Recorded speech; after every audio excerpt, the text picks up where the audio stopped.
Olá, meus queridos. Me chamo Tatiana, para quem ainda não me conhece, que está começando a assistir meus vídeos agora. Esse aqui é um canal de leitura, onde eu faço leituras, tanto da palavra como apócrifos, livros de história, né? Então, nesse momento, estou fazendo a leitura do livro apócrifo, o Proto-Evangelho de Tiago. Então, hoje nós vamos dar continuidade a este livro, na página 526, para quem tem esse livro, né? E hoje nós vamos continuar a leitura no capítulo 17. Nós vimos no capítulo anterior, os sacerdotes chamaram eles, Maria e José, né, para o tribunal, e lá fizeram várias perguntas, questionando por que eles fizeram isso, por que José fez isso, né, e por que Maria também fez isso, sendo que Maria era uma menina pura, donzela. Como é que ele fez um negócio desse? Maria era uma menina e José já era um idoso, né? E eles negando tudo, porque eles estavam falando a verdade. Eles não tinham culpa do que estava acontecendo. Eles estavam tentando explicar para os sacerdotes o que aconteceu, mas até então os sacerdotes não estavam dando oportunidade para eles. Por quê? Porque eles estavam todo tempo acusando. Tanto que eles não se conformaram com as respostas de Maria e José, deram uma água para eles, que é chamada de água amarga, né? Uma água que eles faziam uma mistura da água da bacia de bronze que tinha no tabernáculo, onde eram feitos os rituais. E eles pegaram um pouco dessa água, misturaram com a terra também de lá de dentro do templo, do tabernáculo. Pegaram um pouco da terra, misturaram nessa água, colocaram no recipiente de barro e deram para eles beberem. Então essa água amarga, ela não é que ela fosse amarga, mas é pelo simples fato de que ela tinha assim uma essência, pelo fato de eles estarem usando os produtos, né, como a água e a terra de dentro do templo, aonde o Pai, o Criador, se fazia presente, tanto de dia como de noite ele se fazia presente. Na coluna de fogo, na coluna de nuvem, ele se fazia presente. Então, ali era um lugar santo, sagrado. Então, tudo ali também tinha uma essência, tinha uma santidade, era sagrado, tudo ali era sagrado, era consagrado ao Criador. Então, o que eles fizeram? Eles misturaram a água que tinha na bacia de bronze com a terra também de lá do templo, né? Fizeram aquela mistura e deram para José e Maria beber. Ou seja, se eles estivessem em pecado, ou eles morreriam, ou eles iam passar o resto da vida deles sofrendo consequências, acredito eu.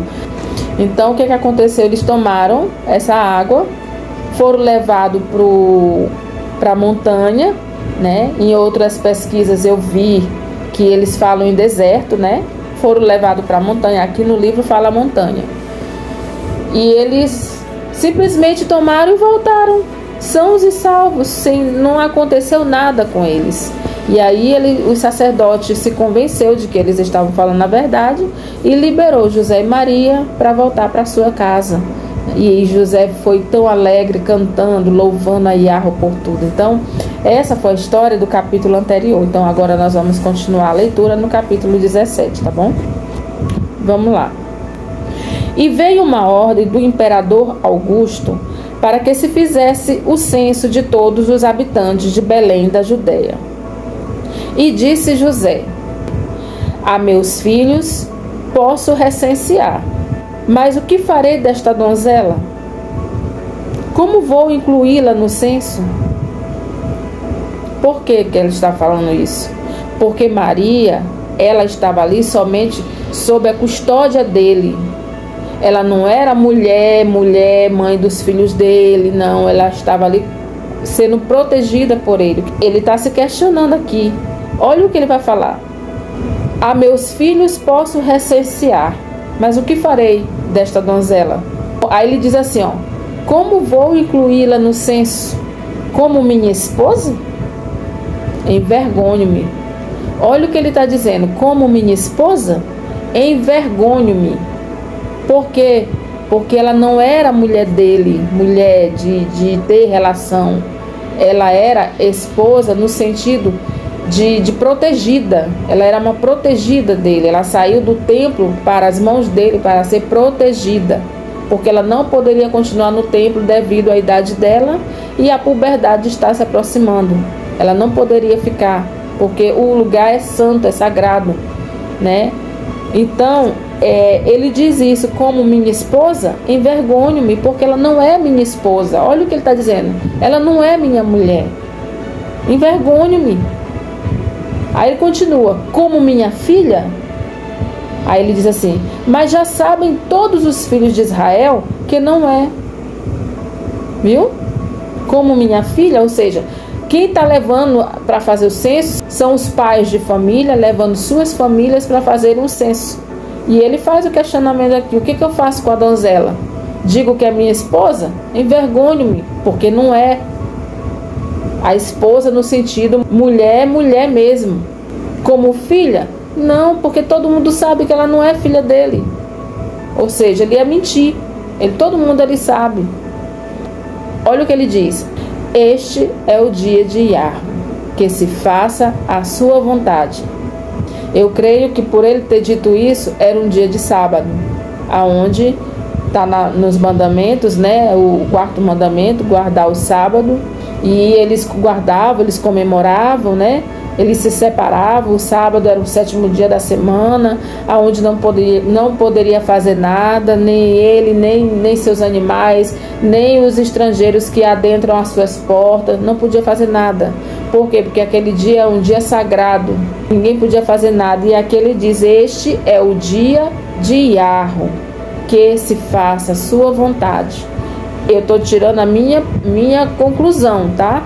Eu aqui interpreto como sendo um dia de sábado. Se eu estou errada e em algum momento eu descobrir que eu estou errada, eu vou voltar ao vídeo e vou dizer para vocês: gente, eu errei naquela leitura, não era o sábado. Mas até hoje, nesta leitura, eu digo assim: eu acho que era um dia de sábado, tá? Continuando.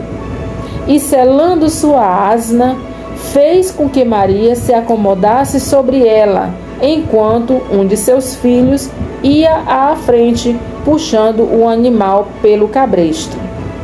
José os acompanhava. Quando estavam a 3 milhas de distância de Belém, José virou-se para Maria e viu que ela estava triste. E disse consigo mesmo: deve ser a gravidez que lhe causa incômodo. Mas isso ele pensando, né? Ele viu a tristeza no semblante dela e ele pensou isso: deve ser a gravidez que está lhe causando incômodo. Mas ao voltar-se novamente, encontrou-a sorrindo e lhe disse. Aí ele disse para ela, virou para ela e disse assim: Maria, o que acontece? Pois que algumas vezes te vejo sorridente e outras eu te vejo triste. E ela lhe disse: é que se apresentam 2 povos diante de meus olhos, um que chora e se aflige, e outro que se alegra e se regozija. Essa passagem bem aqui, eu não entendi, tá? Eu não entendi. Talvez tenha alguma outra leitura ou algum outro livro, né, que vai explicar. Eu até agora não estou entendendo por que ela diz que ela vê 2 povos. Se alguém souber dessa passagem, dessa explicação, coloque nos comentários para que a gente venha, para que eu aprenda também com você e também outras pessoas que também lê os comentários. Coloque lá nos comentários, tá? Se você souber o que significa isso, quando ela diz assim: é que se apresentam 2 povos diante de meus olhos, um que chora e se aflige e o outro que se alegra e se regozija, tá? Se você souber o que significa isso, deixe lá nos comentários, por gentileza, tá bom? E ao chegar à metade do caminho, disse Maria a José: desça-me, porque o fruto de minhas entranhas luta por vir à luz. E ele ajudou-a a apear da asna, dizendo-lhe, ou seja, ele ajudou ela a descer, né, da asna, jumentinho, dizendo-lhe, aonde poderia eu levar-te para resguardar teu pudor, já que estamos em campo aberto? Ou seja, eles estavam a caminho, eles estavam em viagem, e eles ainda estavam na estrada. E ele vai e pensa assim, aonde eu vou te levar? Para onde é que eu vou te levar? Se nós ainda estamos em campo aberto, como eu vou fazer? Então, ele se preocupou com essa situação. Capítulo 18 diz assim, e encontrando uma caverna, levou-a para dentro e, havendo deixado os seus filhos com ela, foi buscar uma parteira hebreia na região de Belém. E eu, José, encontrei-me andando. Eu vou dar uma pausa aqui, nessa passagem, eu vou dar uma pausa aqui para falar uma coisa para vocês, que durante o tempo que eu venho pesquisando, eu descobri uma coisa. Ouvi muito, quando eu estava no sistema religioso, naquela primeira igreja, que muitos dizem que é a primeira igreja que surgiu, né? Eu não vou falar o nome aqui, mas vocês sabem de que eu estou falando. Dizem o quê? Que o Salvador nasceu numa manjedoura, dentro de uma caverna, numa manjedoura, porque outros dizem que foi no estábulo, né? Mas por quê? Porque eles eram muito pobrezinhos, entendeu? Eu ouvi muito isso quando eu estava no sistema religioso. E na verdade não era nada disso, porque José era um homem rico. Esse livro aqui, essa história aqui, diz isso. Ele era muito rico, ele era um profissional, ele era um carpinteiro. E ele trabalhava, viajava muito a trabalho. Ele era muito rico. Então, o Salvador nasceu dessa forma, não por ele ser pobre, por ele não ter onde nascer, por ele... Não, é porque eles estavam a caminho do censo. Eles estavam viajando e Maria sentiu dor do parto no meio do caminho. Ele não tinha para onde ir. Teve alguns estudos que eu fiz que diz assim, onde eles estavam indo, até mesmo os hotéis estavam todos lotados. Por quê? Porque estavam todos os moradores, todas as pessoas se direcionando para lá por causa do censo. Então todos os hotéis estavam lotados, todas as casas onde eles ficavam, né, todos os quartos estavam lotados. Então assim eu já vi em outros estudos, né? Aqui está dizendo que eles ainda estavam a caminho, eles estavam na viagem ainda. E o que ele avistou no momento foi somente uma caverna. Mas não foi porque eles são pobres, é porque ele não tinha outra saída, outra situação. Ele teve que parar bem ali. Dor do parto não escolhe dia, nem hora, nem local. Quantas pessoas não dão à luz em lugares inusitados? Quantas pessoas não dão à luz dentro de um ônibus, dentro de um carro, né? Quantas pessoas? Vamos continuar aqui. Então, aí ele diz assim, e eu, José, encontrei-me andando, mas não podia avançar. Vamos lá, essa parte aqui, daqui para frente, prestem bastante atenção no que foi que aconteceu. Ele deixou Maria numa caverna, os filhos dele ficaram lá cuidando de Maria, e ele foi atrás de uma parteira hebreia. Mas olha o que aconteceu com José nesse período, prestem bastante atenção. E eu, José, encontrei-me andando, mas não podia avançar. Ao levantar meus olhos para o espaço, pareceu-me ver como se o ar estivesse estremecido de assombro. E quando fixei a vista no firmamento, o encontrei estático, e os pássaros do céu imóveis. Ao dirigir meu olhar à terra, vi um recipiente no solo e uns trabalhadores sentados em atitude de comer com suas mãos na vasilha. Mas os que pareciam comer, na realidade, não mastigavam.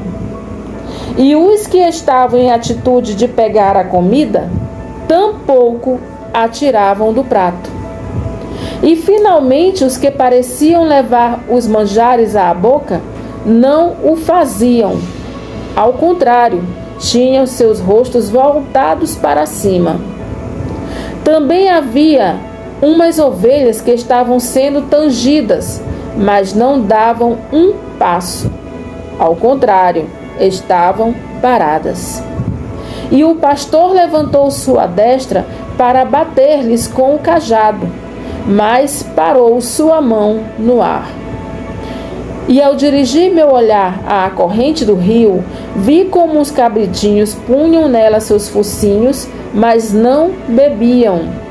Em uma palavra, todas as coisas estavam afastadas por uns instantes de seu curso normal. Olha o que aconteceu aqui. Aconteceu algo inusitado, algo anormal.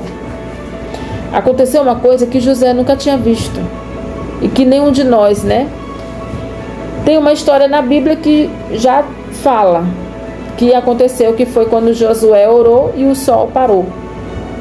E aqui está dizendo que quando ele vai a caminho dessa parteira, tudo que ele olha paralisou. Ou seja, o tempo parou naquele momento. Mas por que parou, meus queridos? Porque o Salvador nasceu. No momento que o Salvador nasceu, o tempo parou. Aqui não diz quanto foi esse tempo, mas diz que tudo parou. Tudo que José olhava, por exemplo, eu estou aqui com esse livro lendo para vocês e para mim também. Estou lendo. De repente eu fico assim.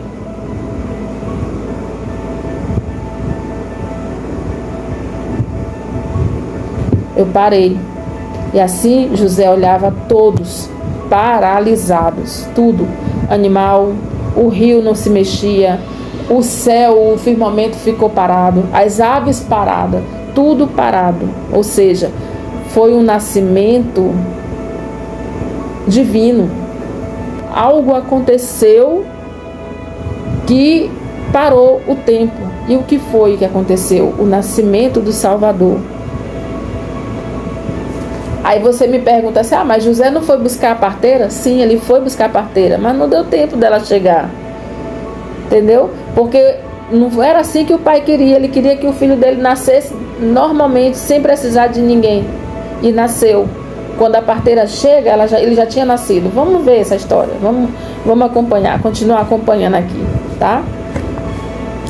E então uma mulher que descia da montanha me disse, ou seja, estava tudo parado, mas a mulher descia na montanha. Que mulher era essa?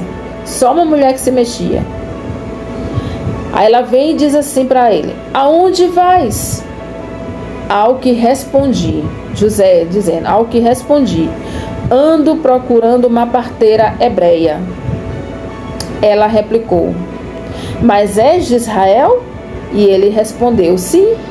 Aí a mulher vai e acrescenta assim, e quem é a que está dando a luz na caverna? Ou seja, olha a conexão, olha o agir de Yahweh nesse momento, na vida deles, de todos eles. Maria fica na caverna, José vai buscar uma parteira, o tempo para, vem descendo da montanha uma mulher. Essa mulher chega e pergunta quem é aquela mulher que está dando a luz na caverna. Ou seja, ela já estava sabendo que tinha uma mulher que estava dando a luz na caverna. Aí José disse para ela, é minha esposa.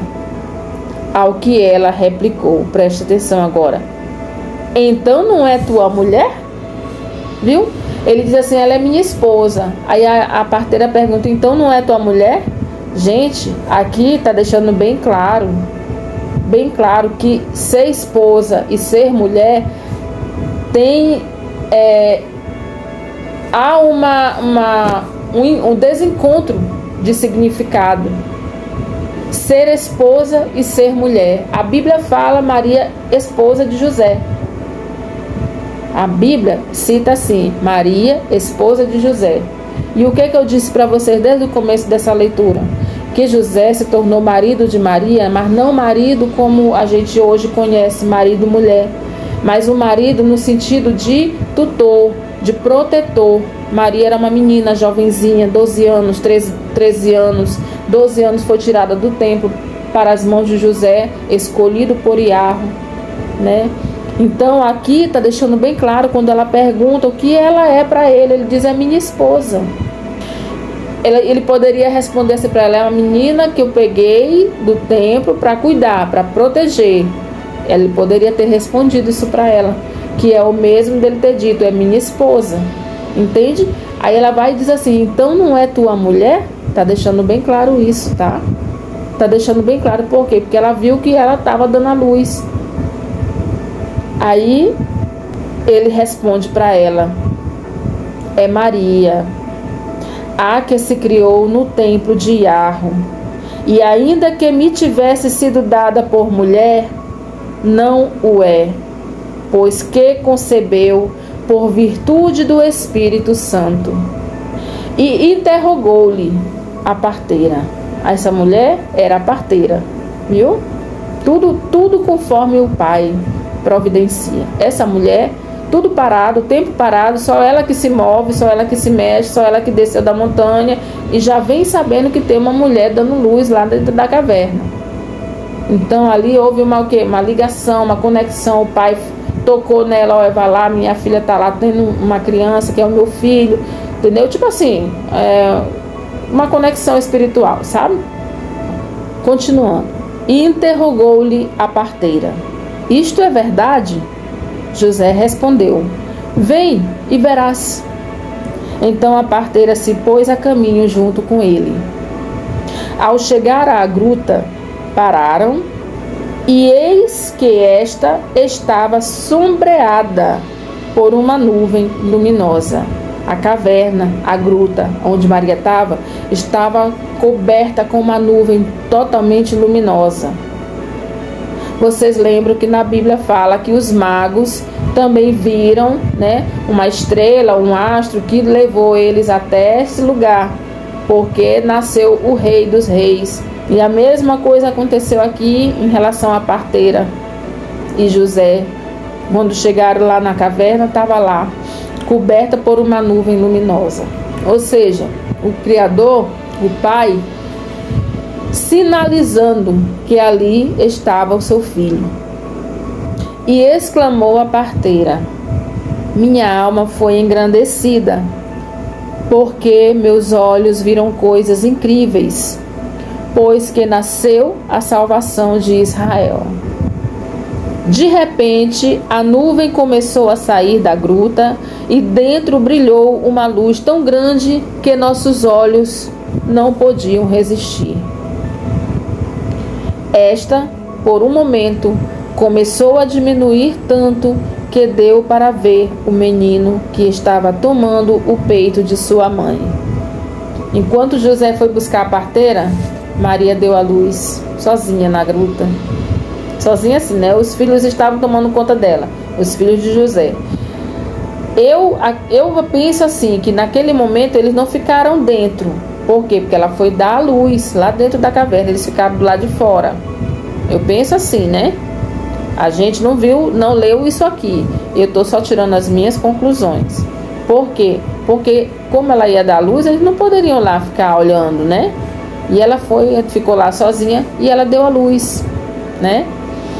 Então, quando a parteira chega, acontece esse brilho forte, essa luz forte. E nessa caverna, a nuvem estava por cima, muito luminosa. De repente, a nuvem sai e surge um brilho muito forte de dentro da caverna. Uma luz muito forte que chegou a doer os olhos de José e da parteira.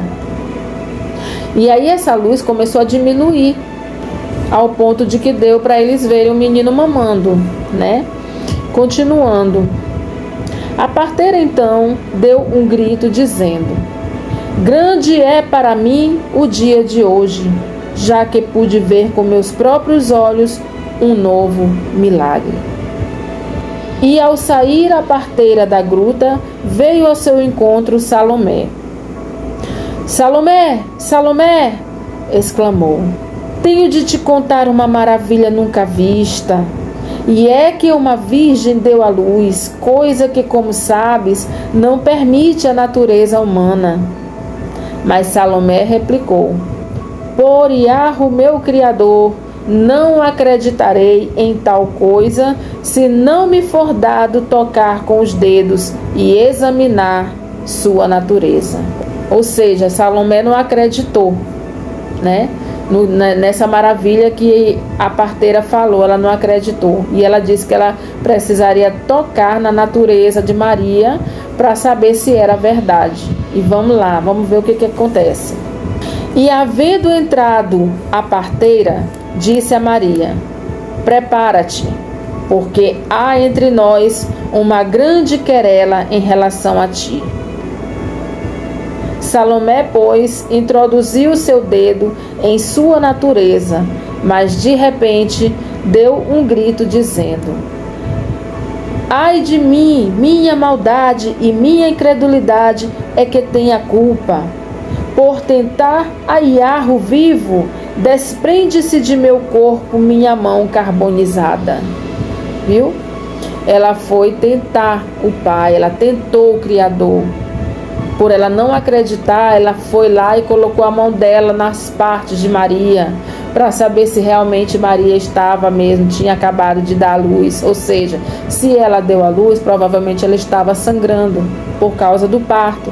E aí Salomé, não acreditando, foi lá e fez o que tinha que fazer para poder se convencer de que era fato mesmo que uma virgem tinha dado a luz. E olha o que aconteceu, no momento que ela coloca a mão dela lá, a mão dela fica carbonizada, viu? E ela dá um grito. Aí o que aconteceu com Salomé?